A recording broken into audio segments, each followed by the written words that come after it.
dive into real life crime that were actually inspired by cartoon, and trust me, some of these are darker than you ever imagined. Stick around with me because we're about to break down the weirdest ones together, and you don't want to miss what shows up on this iceberg. While you're here, hit subscribe right now so you don't miss any of my reaction. Plus, it really helps me bring you more deep dives. Final food. She was low-key conniving at her shoebox. And this guy Benji out here taking Level 1. The DuckTales Bandit. Arno Funke wanted to be a cartoonist. The only problem was that his sketches kept getting rejected. By 1988, he was almost 38 years old, working odd jobs painting billboards and varnishing cars, while chemical fumes from solvents slowly ate away at his brain, creating a fog in his head that gave him delusions and hallucinations. He'd stare at his failed artwork and start to see images of Scrooge McDuck swimming through piles of money in the DuckTales cartoon. Oh no, that's looking at when that, Funke decided see like how he can draw make his way it to even wealth. better, He'd so he can steal be like His Scrooge first McDuck. move was transforming his Berlin kitchen into a bomb factory.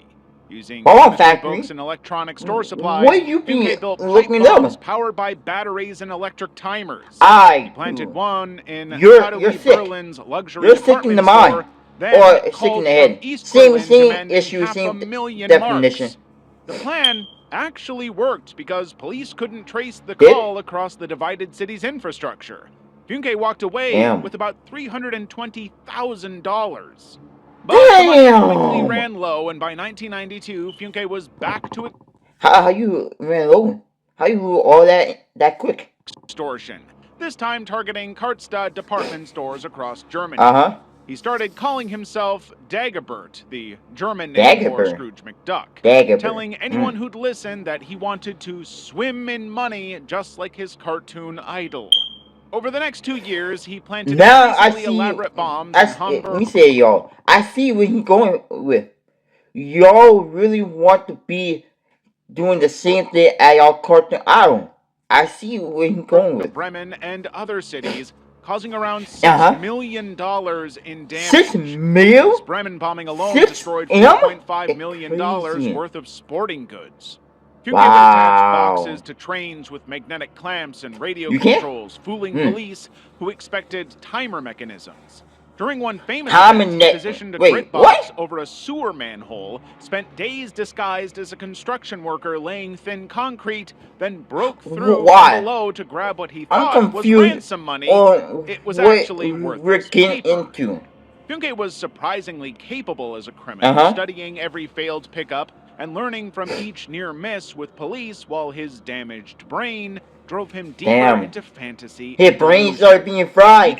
Now, we are on level 1, so level 1 is not that crazy, but it already seemed like it's crazy already. Fumes had left him unable to think clearly, but somehow sharpened his criminal creativity. Police how is sharpening your criminal $20 million trying to catch him across 30 failed money handovers. It's still frying your brain. He even studied 6,000 pages of Disney comic strips looking for 6,000 clues about his next move. Germans bought I Am Dagobert t-shirts, while Funke became a folk hero who never seriously hurt anyone. He'd carefully time his bombs to minimize casualties. You can't believe that. You can't believe that. Rather than a terrorist. The end came in April 1994, when police kept him talking at a phone booth long enough to surround him. Funke immediately confessed, explaining how solvent fumes had scrambled his thoughts and left him feeling suicidal until he found purpose in his inspired crime spree. At trials, doctors confirmed brain damage from years of inhaling toxic chemicals at work. You only did it once you saw Scrooge McDuck. Duck had all that money. You thought, man, how can I have all that money and swim in that money like him? Still lets him shop in their stores, which is very trusting. So that's the story of Funke's DuckTales. Untrustful. Y'all. Speedy Gonzales shoplifting. We're on level 2 now. Level 2. Yes, you heard me, Every trip to Walmart became a chance Speedy to walk Gonzales. out with a haul What worth cartoon thousands. Gainesville got police inspired arrested from? a man accused of stealing over $20,000 worth of merchandise from several Walmart stores across North Georgia. How many He'd items cruised you through stole? aisles like any other shopper, slipping nicotine pouches, diabetic strips, and packs of gum into trash cans, mailboxes, and plastic bins he'd plucked from a shelf. Nicotine gum, diabetic strips, high-priced items, definitely although stupid stuff that he's stealing. At self-checkout, he'd ring up the empty container for its few dollars and slip away with the stash inside. Clever, right? Oh, he put the stuff inside the thing, and then he ring it up. So that's why he had to be. Wow. Speedy Gonzales would pick up a larger item like a trash can, then he stuffs it full of smaller, expensive items. Then at checkout, he just covers it and just pays for the trash can. So he buy like a He piece, repeated the scheme across thing more that than a only dozen for like locations in North Georgia. $20 less. Barrow, So then Gwinnett, he can Habersham, put all White, the items and and stuff counties in there, all and then hit he amassing go and over self checkout $20,000 in instead stolen the actual merchandise register, before and then he surveillance ring teams even up caught like on to how what much was it going is. And then he 2020, walk Gwinnett out. County Police arrested him for stealing checks out of a Swanee Wait, how many mailbox times you been and doing using this? them to try and buy $3,000 worth of merchandise at a Home Depot store. $3,000 He probably would have gotten away with it if he hadn't returned to the same Gainesville store 10 days later, allowing the cameras to flag him again. That's why. Gonzales He returned returned to the 10 days same later, store Gainesville that he officers already arrested him. robbed. Holbrook says they That's found other stolen stupid. items in his car. Investigators say they realized he'd been doing the same thing at other Walmarts. Officers stopped him, searched his vehicle, and found more pilfered goods. And the great thing, they realized he was doing this to all the. Wow. Admittedly, he had something of a history. In 2020, Speedy was busted in Gwinnett County for swiping checks from a mailbox, forging them to buy $3,000 worth of tools at Home Depot, then returning items for cash. I'm still confused about what cartoon that inspired him to do something like this. More thought out. He had pulled off over 20 thefts before the cops even knew anything was up. Barrow County, Gwinnett, other Hall County, Habersham, White, Lumpkin. It was determined that Speedy Gonzales was responsible for over 20 thefts around the North Georgia area. Multiple Walmart stores ranging upwards of $20,000 in theft. The technology had made it easier for him to get away with the whole thing. This. Speedy was eventually hauled into Hall County Jail, facing felony charges across multiple jurisdictions for exploiting a loophole that let him slip away for months. However, that loophole let me see this. I was actually kind of stupid. Cause I should have known the name Speedy Gonzales in the cartoon. He's still there, which makes you wonder. My mind wasn't focusing. I wasn't focusing right. I should have known what type of cartoon he was on creating. Level 2. Times Square Toon Brawl. Wait, that was level. I thought that was level 2. Afternoon in Times this Square, is level 2. With many underpaid actors, let's see how many crimes level 2 got. Because level 1 only had 2 crimes, and then, both of them ended up getting caught. Costumed women started fighting. To be specific, Minnie Mouse and Hello Kitty. To be more specific, Sandra Mocha and Giovanna Melendez. But it's more fun to think of Minnie and Kitty fighting. Apparently, the whole thing unfolded over a tip. Mocha believes she was entitled to a share of the tip. You're telling me y'all fight over a tip? Her half. Within seconds, but the crazy part about it, they don't really make that much so I can see. But fighting over that tip Spider-Man is tried to intervene, arms outstretched, but got pushed aside almost instantly as the women continued trading blows in full view of onlookers. Don't tell me they actually train like where else are you gonna actual like this? Street fight on blows. Hey, y'all talking about street fight like that? I ain't gonna help. I ain't helping. To the battle for the sake of young children's everything, really. It's kind of a weird sight to see Minnie Mouse and Hello Kitty both cuffed in Times Square, but you can bet those tourists were pretty thrilled to see it. In court, both Mocha and Melendez were booked on counts of battery and harassment. I know for a fact one cartoon had inspired something or had to do with something like this. Character would.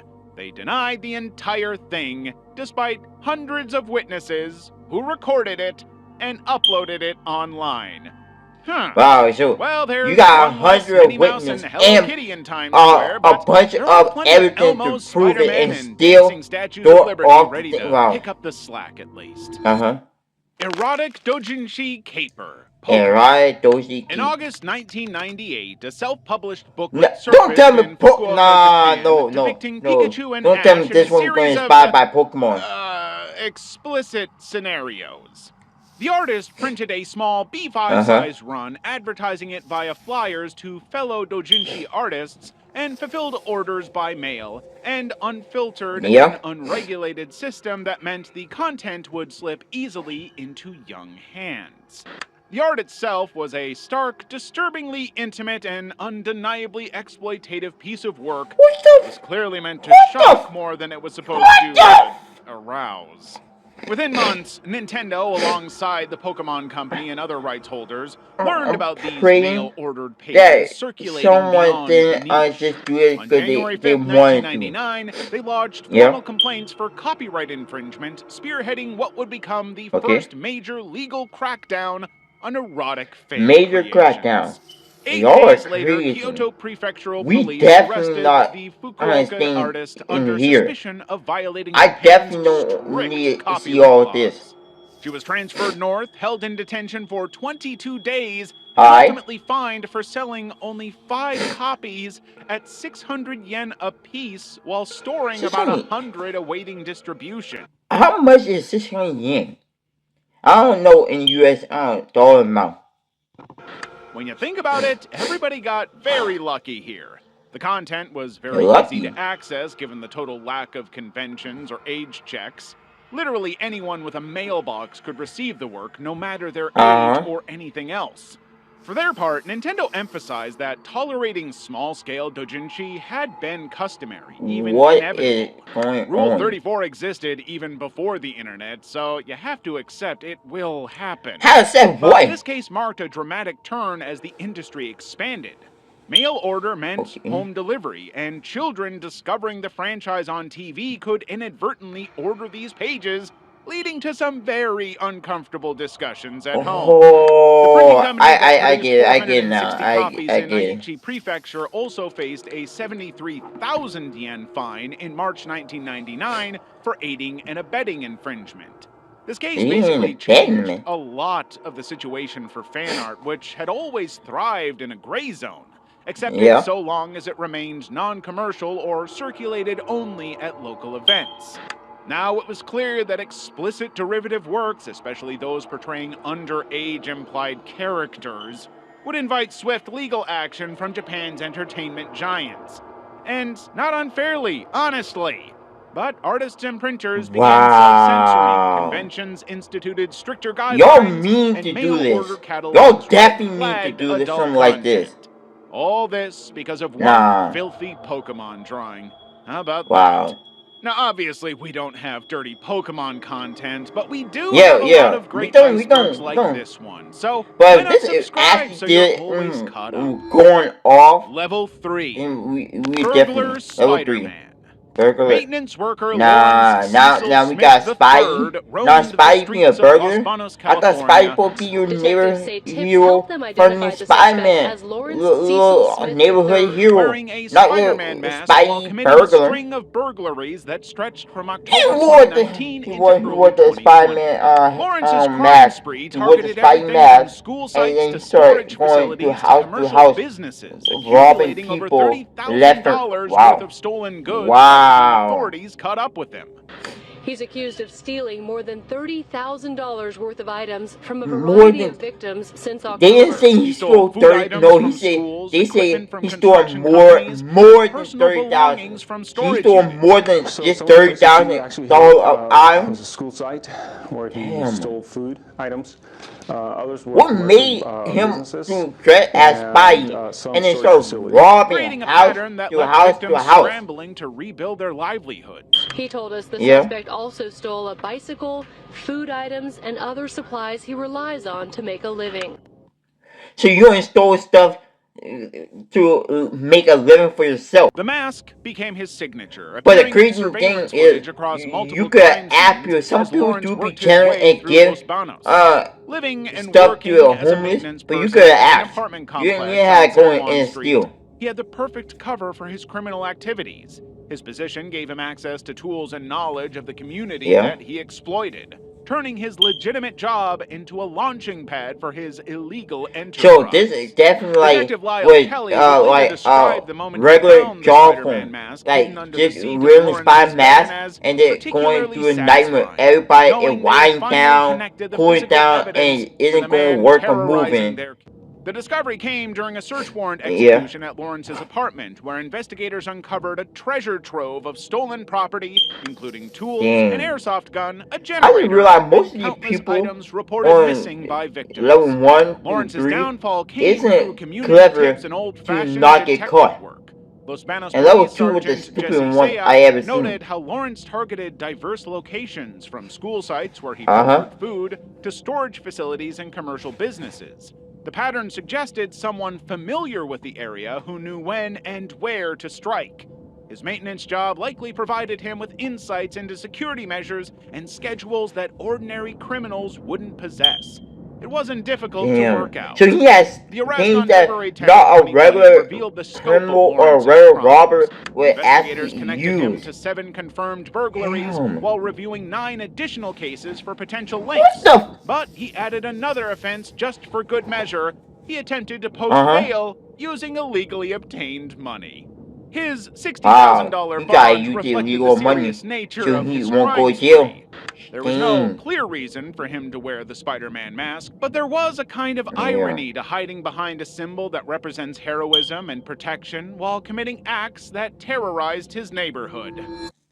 Noid hostage delusion. Noid hostage delusional. Kenneth Lamar Noid burst into a Domino's I remember. I remember that, but I never seen the cartoon. Never did. Unshakable conviction that the chain's claymation demon, the Noid, was taunting him personally.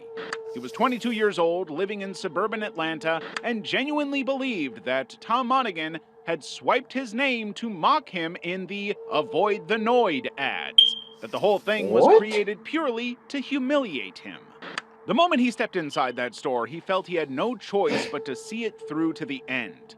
Noid slammed 2 employees against the counter, pressing the barrel of his revolver into their backs, demanding they dial Domino's headquarters and inform them that he'd be needing $100,000 in ransom, a spotless white limousine for escape, and, most bizarrely, a hardcover copy of Robert Anton Wilson's 1985 novel, The Widow's Son. That's kind of stupid. We still don't know why he wanted that book, but maybe he was an avid reader. Over 5 hours, he paced back and forth, firing 2 warning shots into the ceiling to prove he was serious. The situation escalated over time as diners across the street realized the situation. More and more police cars started turning up outside. Noid was focused only on 2 things. Monaghan was a fraud who stole his identity, and he needed all of his demands to be met. Especially the book, for some reason. But as the standoff ground on, he started getting hungry. Hostage-taking is a very energy-consuming thing, apparently, so he ordered his captives into the kitchen to craft 2 pizzas. While he was gorging on those, the hostages seized their chance, slipping out the door in a blur of relief and fear. But now, Noid had no leverage. Nothing was stopping the cops from rushing in and ending his life. With no other choice, Noid surrendered without further violence. Dang. There's no reason for the cops not going there.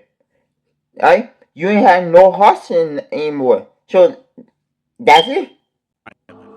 He was arrested and charged with kidnapping, extortion, and possession of a firearm during the commission of a violent crime. At trial, evidence of his paranoid schizophrenia prevailed, and he was found not guilty by reason of insanity. He spent years in institutional care. You tell me schizophrenia made him still haunted by the Noid's shadow. The incident sent ripples through Domino's marketing world, with the character of the Noid retired in the mid-90s. Something the company always insisted was coincidental. That's why but even today, the line never show Avoid the up Noid into has a different interpretation. The claymation guy was annoying, or on TV but like the real Noid should be avoided. Mickey with a knife. Rubalino waited on Via Toledo, the busiest tourist street in Naples. Don't tell me somebody in the Mickey costume had a knife. Mickey Mouse costume, don't tell using me. it to lure all of the eager tourist children in for a photo. Please don't tell me. Every time. He'd wave enthusiastically at passing families, drawing them in with that familiar Disney magic. The photos happened quickly. A few clicks, some poses, everyone smiling. Then came the price. 20 euros per person, sometimes more. When tourists refused or claimed they had no money, Rubalino's friendly demeanor vanished, and he brought out the knife. One mother posted on social media about her narrow escape with this guy, bringing attention to his horrific intimidation techniques. Turns out she wasn't alone. Multiple tourists reported similar encounters with this guy. Naples had been dealing with crime for decades, a reputation that has kept many visitors away, so it's kind of on brand that they also have a borderline mafioso Mickey Mouse. He knows exactly who to target, how to extort parents out of their money out of fear of dying and their children. Local MP Francesco Emilio Borelli compiled a dossier of incidents, but the evidence kept piling up. Videos, witness statements, social media posts from terrified families. Borelli submitted everything to law enforcement, demanding action against what he called real extortion. Naples couldn't afford to have tourists driven away by a knife-wielding cartoon character. Police began setting up what they hilariously called mousetraps. Undercover patrols designed to catch Rubalino in the act. They were literally y'all got like cop on each side to see like what on what he is and what he doing, so y'all can catch him in the act before it happens. As of yet, that's smart. That's smart But if the police or when do, he is do caught that. and convicted, Rubalino faces charges for intimidation and extortion. The knife elevated his activity from simple scamming to serious criminal behavior, and now the authorities are out. What I hearing, he only brought the knife when people say they don't got enough money or they refuse to pay him. For mouse blood. Scooby's Bear-Masked Revenge. Scooby Bear-Masked? Clyde Gardner watched his girlfriend's garbage routine through binoculars. He was hiding in the woods near their shared home in Malone, New York, tracking her daily patterns after she had thrown him out again on September 25th, 2010, ending another cycle in their violent 5-year relationship. They had a child together, but that hadn't stopped the pattern of breakups and reconciliations that defined their toxic relationship. Gardner's first plan emerged from pure desperation. Try to make sense of this one. He would find a bear, end its life, strip away its hide and claws, then wear the animal's skin like some prehistoric nightmare. When his ex-girlfriend stepped outside to take out the trash, he would attack her with the bear's natural... He killed a bear, dug out the bear guts and everything, y'all. And then he go get into a bear and then wear it like a regular car. Leaving behind paw prints instead of human footprints. Nobody would ever know. If that sounds familiar to you at all, it might be because it's the plot of a Scooby-Doo episode. I wish I was joking. The scheme bore an unsettling resemblance to the Hairy Scare of the Devil Bear, an episode from Scooby-Doo and Scrappy-Doo that originally aired November 10th, 1979.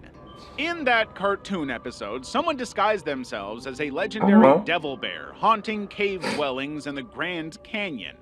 The fake monster used bear parts to create an authentic-looking costume complete with claws and convincing bear tracks. Gardner's bear plot was lifted directly from that episode. But practical considerations derailed the scheme. Finding a bear to eliminate, then skinning it properly, then wearing the bloody hide. Yeah, that's crazy. The logistics like how you had time? complex, like I can see you killing the bear, but you skinning the bear and then carving out the inside the bear and everything, even the head and brain, everything, and wearing the bear as a costume. That's disgusting. He provided $500 up front along with her photograph and license plate number. See, Gardner had some experience as a demolition derby driver, so he instructed his friend exactly how to make the crash appear accidental. If the initial impact didn't finish the job, the friend should take a shard of broken glass and complete the task by slitting her throat. So, sure, the plan maintained the same obsessive attention to an outcome that had characterized his bear scheme, just with different and less cartoony tools. And he would have gotten away with it too if it wasn't for that meddling friend and his damn morals. Obviously, the friend immediately contacted police, who sent him back to Gardner wearing a hidden recording device, capturing every word of the conspiracy on tape. When Gardner was arrested and charged with attempted homicide, the bear plot came to light during the investigation. At his sentence hearing, Gardner claimed he had been drunk when he made the arrangements and would have called everything off once he sobered up. There's no way. To put it another There's no way he was you unmasked you as say just you a been dumbass drinking guy so much trying to be a monster. that you end up. Gardner was sentenced to 15 years in prison with a protective order preventing any contact with his ex-girlfriend until 2031. It remains the only known incident of a Scooby-Doo episode inspiring a murder. Jinkies, sentence. Wow. Level 4. Clown Princess in the Classroom. A 14-year-old girl had spent the night before researching fatal stab wounds to the heart, calculating exactly where to strike for maximum damage. She carved what's known as a Chelsea grin into her own face, cuts on either side of her mouth designed to mimic Heath Ledger's Joker from The Dark Knight. She planned to use them as part of an insanity defense caught. On April 25th, 2016, she showed up to her Hampshire school wearing a bandana to conceal the fresh facial wounds. She had already told another friend that morning she was going to carry out the attack, though the friend didn't believe her. In fact, the girl had been carrying the kitchen knife in her bag, waiting for the right moment. She approached her former best friend with a promise of a gift, luring her to a quiet area of the school grounds. Close your eyes and put your hands out, she told the 15-year-old victim. But when the moment came to strike, the victim's instincts saved her life. She opened her eyes just as the knife lunged toward her chest and jolted out of the way. The blade pierced through her blazer and shirt, but only caused a superficial puncture wound near her. Good thing it, like, after stabbed through her, I don't know, like, body or anything. She'd sent messages to friends saying she didn't care if they blamed it on the Joker or Columbine. They didn't inspire me, they motivated me. She had backup plans. Alright, no, the this plan one does worse. fail, I will She say said the voices the Joker in my head that wearing a like clown doctor outfit motivated her to do this. Not her inspired, no, it motivated. Compiling a kill list of 60 people, most of these people are inspired by it. You saying it motivates you to do GCSE fashion something project focused on serial killers sick Ted like Bundy this? and Richard Ramirez because she thought it was cool and edgy. Uh-huh. It should have been a red flag. In fact, the whole reason for the massacre was that the teenager wanted to do something sensational so she would stand out from others. She wasn't interested in having a conventional life mapped out for her, so she targeted her former friend because she wrongfully believed the victim had created fake social media accounts in her name the previous summer. So she believed the victim had other nothing people? To do with the online harassment, of course. After the attack, the Joker girl was seen giggling as she walked away, as if not even recognizing what she had done. She'd spent weeks planning not just this attack, but also how to end the lives of her own family members while they slept. Your own family? Her journal, which she later burned, contained detailed plans for a school shooting. Winchester Crown Court heard testimony that revealed the depth of her obsession with violence and notoriety. She'd watched snuff movies online and consumed what the judge later called dreadful material, and planned to carry out her family eliminations in the weeks leading up to the school attack. The psychological profile that emerged was of someone completely detached from normal emotional responses.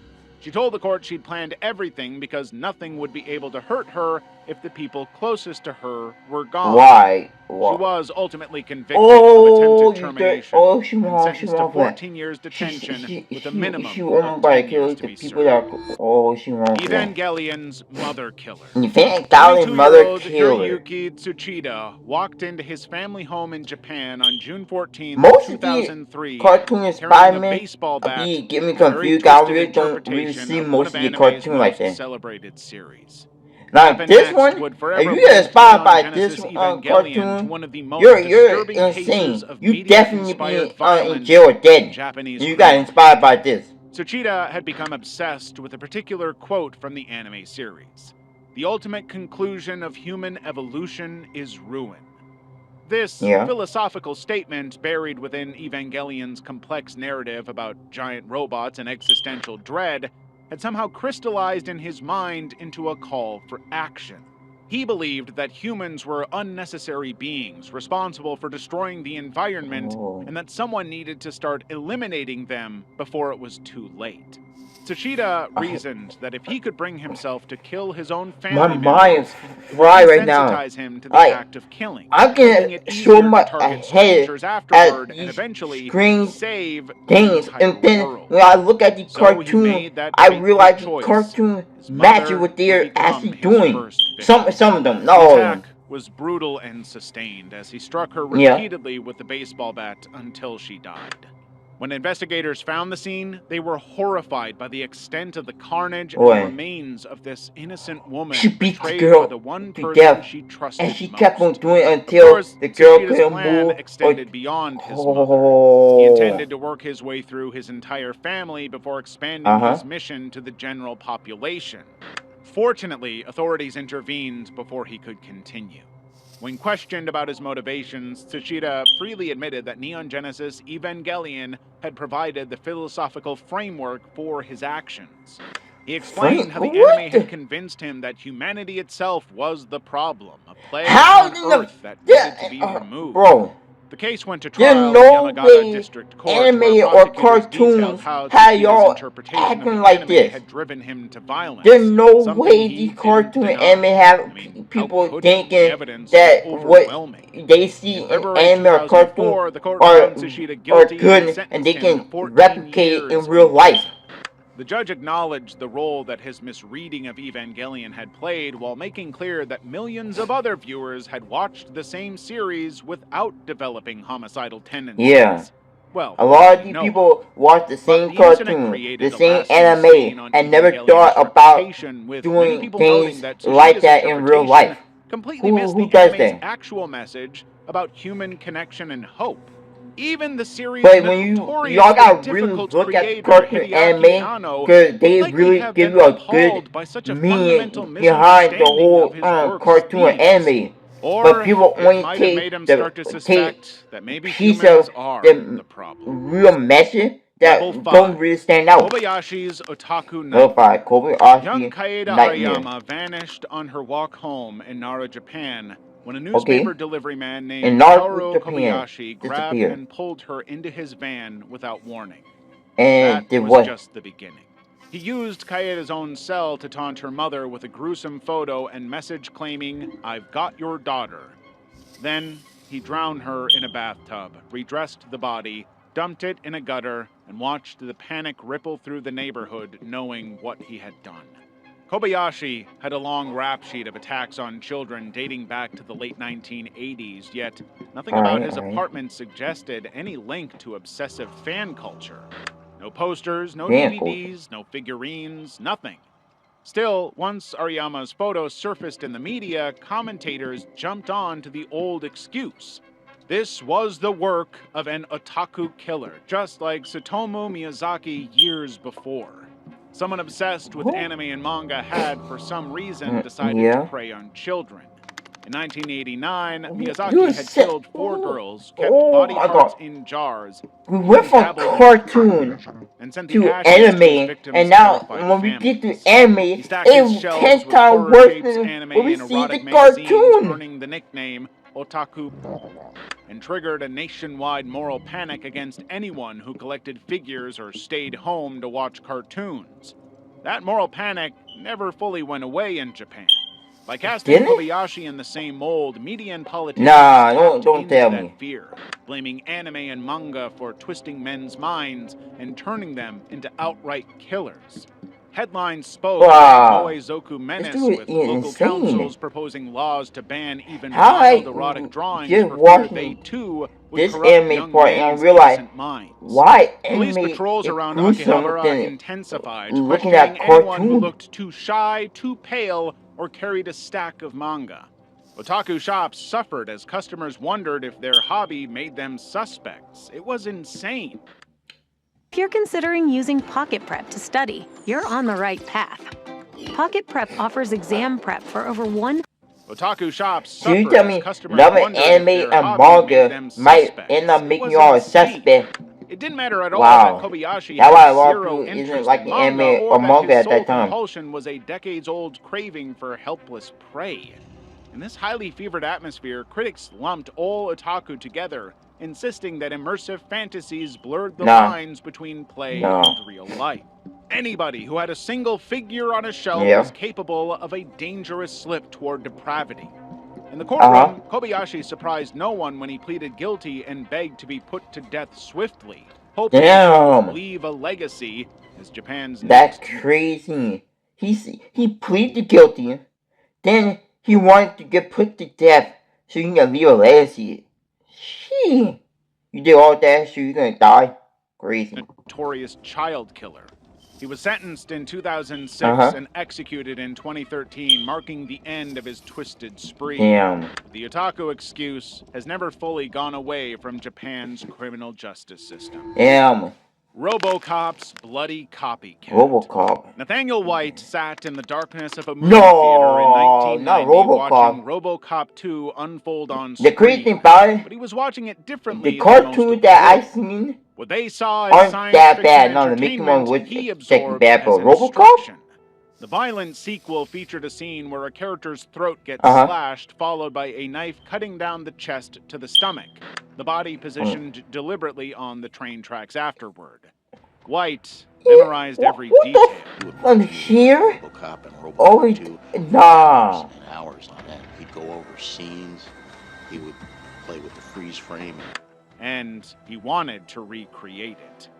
The girl that I had killed was from a RoboCop movie. So I did exactly what I seen on the movie. Now, Nathaniel was already this is the first person I ever seen that actually watched an episode from a movie or from a season and actually replicated into real life. A lot of people seen it and they try to make it the same but never did. Doing this, that's sick, but that kind of messed up. I'll definitely send you to jail. Her naked body was discovered on abandoned railroad tracks in Middletown, dead exactly as it happened in the movie. Nathaniel served his brief sentence and was paroled in April 1992. That year in prison had only intensified his violent fantasies. Within months, he resumed killing. His second victim was Christine Klebb, just 14 years old and the niece of his girlfriend. The young girl disappeared from a home and wasn't found until July 1992 became Nathaniel's bloodiest period of all, as he violently took the life of Lorette Huggins Revere, a 34-year-old mother of 3, inside her Middletown home. Days later, at the Blue Note Tavern in Poughkeepsie, he encountered cousins Angelina Hopkins and Brenda Whiteside. Both women were last seen getting into Nathaniel's truck. Oh my God. Bodies turned up weeks later at an abandoned farm. For him, the killing spree ended August 2nd, 1992, when relatives of the Hopkins family conducted their own so high that when he got released out of jail, committing 6 killings, he just started a kill rampage. He just started killing and killing and killing. Remains imprisoned at Elmira Correctional Facility. Ichigo's possession killing. Bleach. Ichigo. Gabriel Hikari Yad Elohim had never met Michael Holland before, I should know. but he wasn't having a good night. After being left waiting for drugs by an acquaintance who fled his money, Gabriel confronted this 69. I was saying it better be nothing that I know in here. Now you put one of the big three anime. Now you, nah. Year-old pensioner in the stairwell of his Western Springs flat in Auckland and unleashed a savage barrage of approximately 90 strikes. Gabriel punched, kicked, and stomped Michael's head, face, and torso over the course of 7 relentless minutes until Michael died of blunt force trauma. The CCTV footage that was played to the jury, there's 91 strikes to the body of Mr. Mulholland as he lay on the ground. Gabriel was initially tried in the High Court where he pleaded not guilty by reason of insanity. He'd been diagnosed with schizophrenia and was assessed as fit to stand trial, but the jury rejected the insanity defense and found him guilty. But the jury didn't find him insane. That's right. And he received a life sentence with no parole for 13 years. But why the hell did he do it? When he was interviewed by police, Gabriel claimed that he believed himself to be Ichigo Kurosaki, the teenage soul reaper from the anime series Bleach. That make you... It was likely Yard Elohim was hearing voices before the attack and even during the attack. Yeah, I have nothing to say, but what he's saying is, the dude probably had hear like voices in his head telling him things that he really didn't want to hear, but had to do it. Psychiatrist later discovered a scene in Bleach that mirrored both Gabriel's movements and his Japanese speech. Why it near down the scene? The Supreme Court in mid-2024, arguing it justified an interference that Gabriel had been in the grip of a delusion and was reenacting an anime battle as he bludgeoned Michael.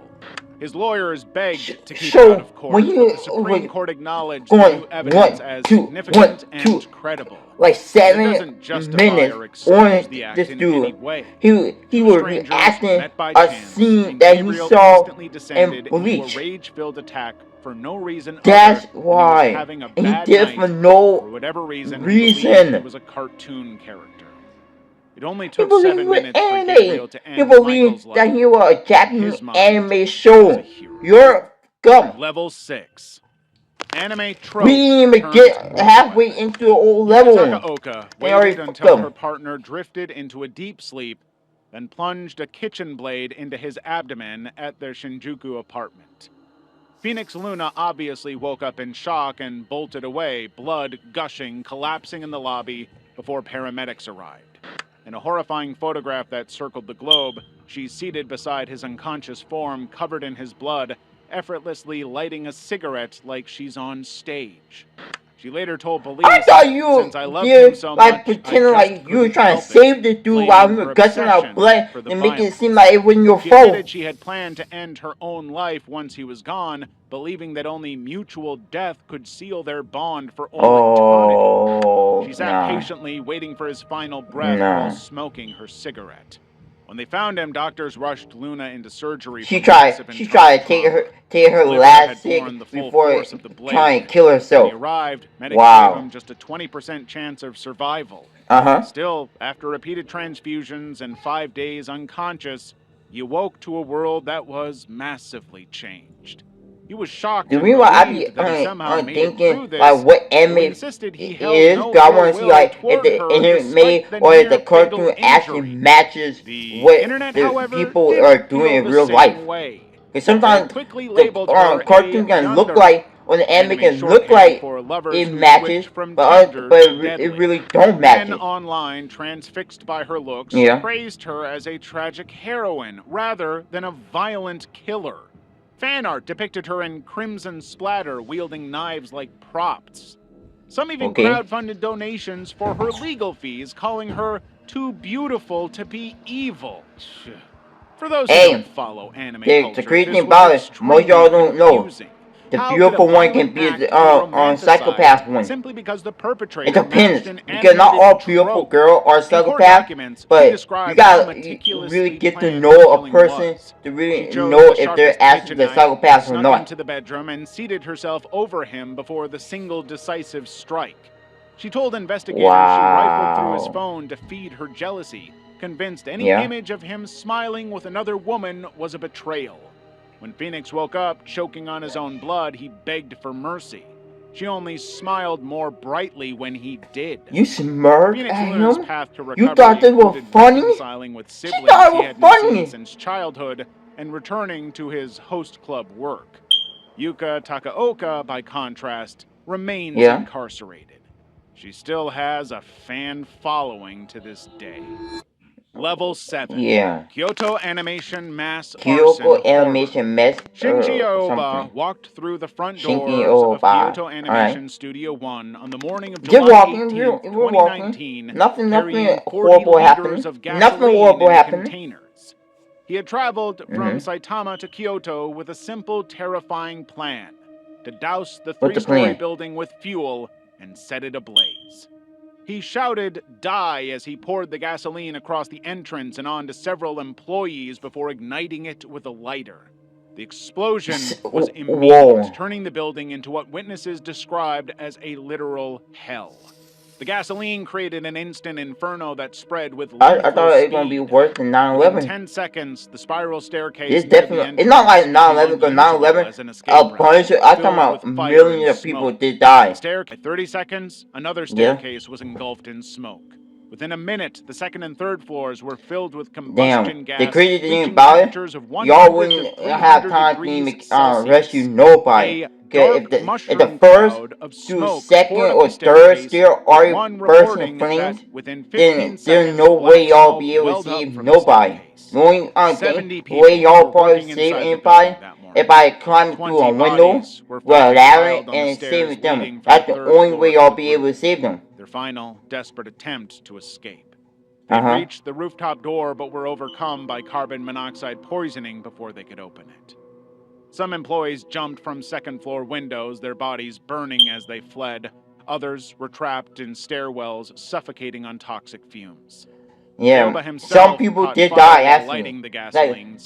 Like if you can block and you suffocate the fumes, you can easily gonna die. About 100 meters from the building where police apprehended him. As officers subdued him, he shouted accusations about plagiarism, claiming the studio had stolen his novel.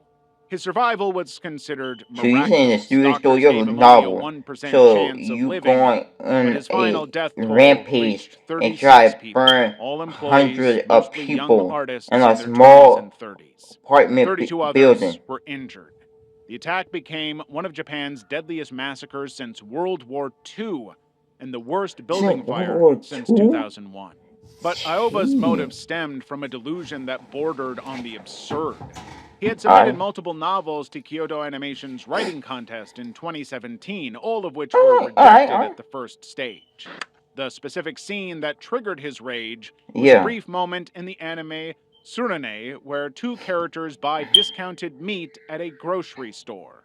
This scene, lasting less than 2.5 minutes, aired in November 2018, exactly 8 months before the attack. Aoba believed this mundane interaction, characters discussing purchasing meat near its expiration date to save money, had been stolen directly from his submission. I don't realize that scene really didn't make me believe that was what it made you undid this. That investigators who read his make novels sense. found his accusations to be utter imagination. The scene he referenced was, as they described, a typical school setting that appeared in every school anime. Kyoto Animation's president flatly denied any plagiarism. Yet Aoba's delusion had consumed him entirely. He had planned an earlier attack at Omiya Station in Saitama in June 2019, bringing 6 knives with the intention of committing random violence. You killed almost 100-some people in a small apartment building. In a small building filled with a bunch of apartments, and you killed almost 100 people, and you telling the cop it was because this scene, but that scene don't make any sense to what you just did. When he finally stood trial in September 2023, appearing in a wheelchair and wearing a surgical mask, he pleaded guilty. His defense team argued he suffered from mental illness and couldn't be held responsible. The prosecutors and psychiatric evaluators determined he was fully illness and make them hostile that made them go confused and made them do what they did. The building itself met No, all fire safety codes they and know it what even they received did, and they commendations wanted from to Kyoto do this. City for excellent fire safety There's no way practices. that No safety people measure would could have gonna do prevented this. what happened Now we when did Ioba this, walked we through those definitely doors with his going to gasoline jail. and lighter. There would be Consumed no by a way delusion that so Kaufman detached think, from oh, it was reality some that mental cost 36 illness people or their some sick. lives No, over a listen. fictional scene about buying cheap meat.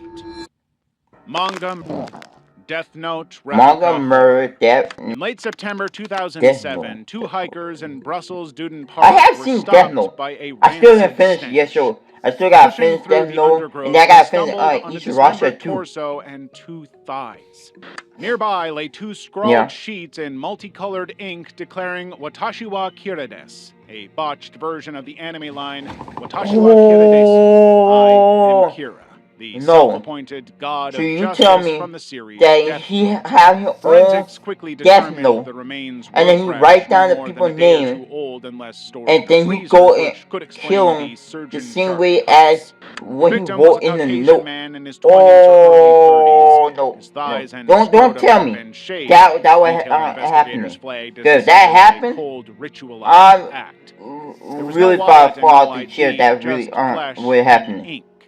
Police combed the scene and uncovered a 50-meter trail of rice grains leading to a Japanese character drawn in the grass.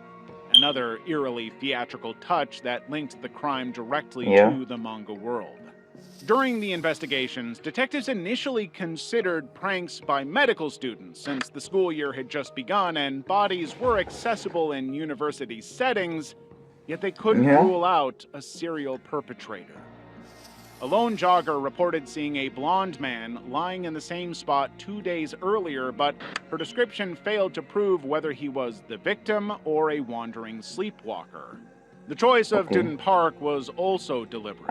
Sits at Brussels' highest elevation, perhaps selected as a symbolic throne for a would-be deity of death. Yet the theatrical notes proclaimed a scene lifted directly from Death Note, as if a fan had crossed the boundary from fiction to reality. It took until September 2010 for the case to crack. 4 men, all manga enthusiasts, were arrested. 3 confessed to the beating death of their roommate during a heated dispute, followed by frantic dismemberment and a Death Note homage at the dump site. They had killed the victim over an argument about rent and living arrangements.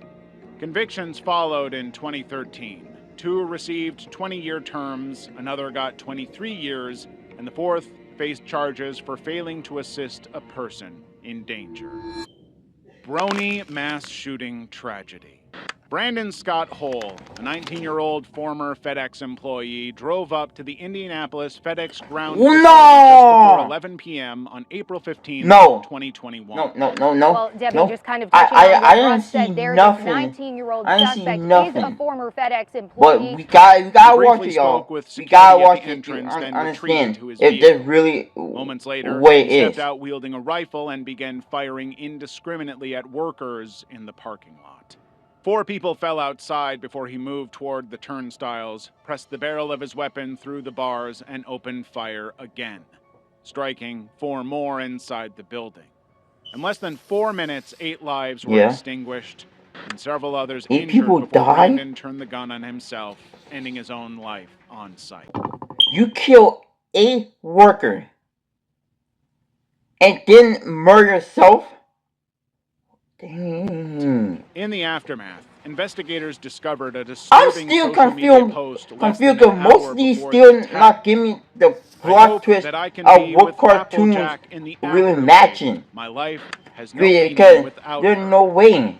For those who do not know, how Applejack did is y'all a character from My seeing Little this? And the Pony. great thing about it, which means that people Brandon be saying, was a oh, brute. it was average, In fact, it Brandon was grandfather, maintained two this, Facebook that, pages cartoon. dedicated to But the then when you cartoon look at the series, which were cartoon removed at and law the episode they enforcement's request. make, right? And then you look at the crime history they did, how in the, did that cartoon or that episode from that cartoon made you do this? Directly fueled the And killing then spree. I end up realizing, The clear link that and not he the cartoon, himself put it's out just there. y'all thinking Before y'all the can do FedEx whatever raid y'all came, want, Brandon's and then mother y'all gonna had blame alerted on these authorities to his cartoons, warning signs. so y'all can get out In what March y'all did. 2020, she contacted police fearing he sought suicide by cop, and officers temporarily seized a shotgun from his home.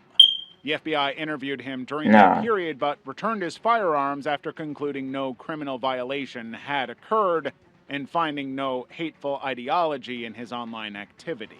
But despite these interventions, Brandon legally purchased 2 rifles later that year and retained access to high-capacity magazines. The facility's strict no-phone policy complicated early rescue efforts. Witnesses reported that people inside, unable to call for help, huddled beneath desks as bullets tore through walls. An employee's lone return fire missed Brandon, who then returned to finish his own life. First responders arrived within minutes, but found only the aftermath of the carnage. Indianapolis police later classified the attack as suicidal killing rather than hate-driven or terror-related. Special Agent Paul Keenan said Hull sought to prove his masculinity and capability through mass violence, a final twisted desire to experience taking lives. Yet nothing about his online pony fandom offered a straightforward